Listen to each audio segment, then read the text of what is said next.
Di luar sana terdapat banyak agama yang berpenampilan seperti imej seorang Muslim, seperti memakai serban dan berhijab, sedangkan mereka bukan beragama Islam. Antaranya adalah Druze. Druze adalah agama baru yang lahir dari aliran Syiah Ismailiyah. Mereka mendakwa Khalifah Fatimiyah di Mesir iaitu Al-Hakim bi Amrullah adalah Allah dalam penjelmaan yakni tajalli dalam bentuk manusia. Agama ini telah mengadun kepercayaan falsafah Yunani, Hindu dan Buddha dengan kepercayaan Syiah Ismailiyah. Pemakaian mereka ini adalah kerana pengaruh budaya dan masyarakat di Timur Tengah. Agama Saba'in Manda'in. Saba'in Mandainism adalah agama yang lahir di Iraq, sekitar pesisiran sungai Efrat dan Tigris. Mereka menganggap Nabi Yahya atau John the Baptist adalah Nabi utama di sisi ajaran mereka. Mereka menjadikan ritual pembaptisan di sungai sebagai ibadat utama di sisi mereka.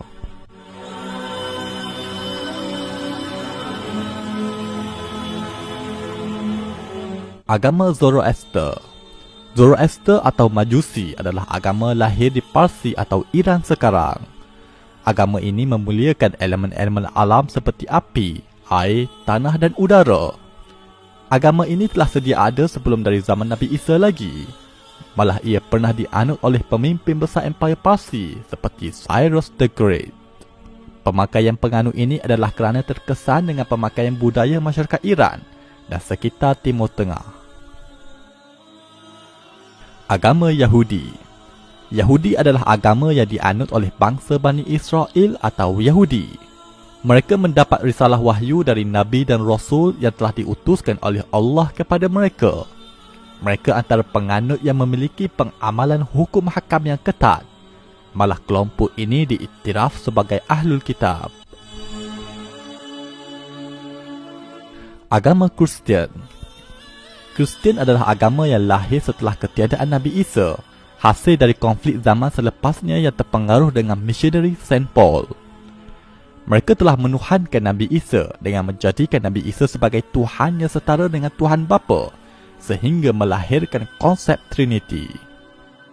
Sebahagian mereka masih mengekalkan pemakaian tradisi masyarakat awal di Timur Tengah, iaitu sekitar Jerusalem, yang sinonim dengan pemakaian menutup kepala.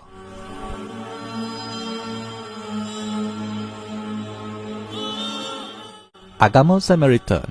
Samaritan adalah agama kuno yang lahir sejak dari zaman sebelum Nabi Isa. Mereka adalah kelompok Bani Israel yang telah mengasingkan diri dari orang-orang Yahudi yang lain. Malah mereka mendakwa kitab Taurat orang Yahudi yang ada pada hari ini adalah menyeleweng. Mereka mendakwa kitab Taurat yang asli adalah kitab yang dimiliki oleh kaum mereka. Kini kelompok Samaritan berada di kawasan West Bank, Gunung Gerizim. Agama Yazdani. Yazdanism adalah agama baru yang lahir dari kalangan bangsa Kurdish. Mereka menyembah Tuhan yang bernama Yazdan. Mereka menggabungkan ajaran Hindu, Kristian, Majusi dan Sufi Batiniyah. Mereka beriman wujud ketua malaikat Merak yang dinamakan sebagai Melek Taus.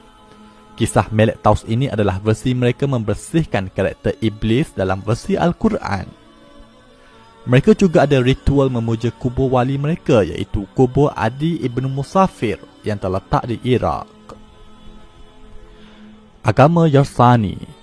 Yarsanism atau Ahlul Haq atau KKI adalah agama baru yang lahir di Parsi dari kelompok Kurdish. Agama ini diasaskan oleh Sultan Sahak. Mereka menganggap Sultan Sahak sebagai nabi baru mereka. Mereka juga adalah kelompok yang melampau menganggap Sayyidina Ali sebagai jemaah Allah di dunia. Mereka juga meminta pertolongan dengan Sayyidina Ali. Ya Ali, Ya Ali, Ya Ali, Haidar, Haidar, Haidar, Madar. Ya Ali, Ya Ali, Ya Shah berkibar Madar. Agama ini bersifat sinkretism dengan mencampuri agama Kristian, Zoroaster dan Hindu. Agama Qadiani. Agama Qadiani atau gerakan Ahmadiyah Qadiani adalah agama baru yang lahir di India pada abad ke-18. Mirza Ghulam Ahmad adalah pengasas gerakan ini. Dia telah mendakwa dirinya sebagai Rasul baru, Imam Mahdi dan Nabi Isa yang akan turun di akhir zaman. Qadiani juga telah mengubah beberapa syariat dalam Islam dan memiliki komuniti eksklusif di kalangan mereka. Agama Bahai. Bahai adalah agama baru yang lahir di Iran oleh tokoh mereka yang berdakwa sebagai Rasul, iaitu Sayyid Ali Muhammad Shirazi dan Mirza Hussein Ali. Mereka semua adalah lahir dari keluarga Syiah Imamiyah di Parsi dan akhirnya membawa ajaran baru versi mereka tersendiri. Pemakaian tokoh-tokoh terawal mereka menyerupai pemakaian Muslim di sekitar Timur Tengah. Ini kerana agama ini mula berkembang di Timur Tengah. Agama Sikh. Sikhism adalah agama muda yang lahir di negara India. Wujudnya agama Sikh ini juga hasil dari konflik antara agama Islam dan Hindu di India. Lalu wujud unsur Hindu dan Islam yang begitu jelas di dalam kitab suci agama Sikh itu sendiri. Mereka mewajibkan lelaki dan wanita memakai turban dan menutup kepala mereka. Selain itu, masih banyak lagi pemakaian keagamaan yang muncul terutama bagi gerakan agama baru hasil dari pecahan dari Kristian dan Islam. Nantikan pendedahan di dalam buku 60 agama baru di Malaysia yang mendedahkan bagaimana gerakan agama baru dari luar negara berjaya melebarkan pengaruh ajaran mereka ke dalam negara ini. Bagi umat Islam, situasi ini mengingatkan kita kepada sebuah hadis yang disabdakan oleh Nabi SAW yang bermaksud, tidak akan terjadi kiamat sehinggalah dibangkitkan dajjal-dajjal yang menipu yang mana jumlah mereka lebih kurang 30 orang. Setiap daripada mereka mendakwa bahawa dialah utusan Allah.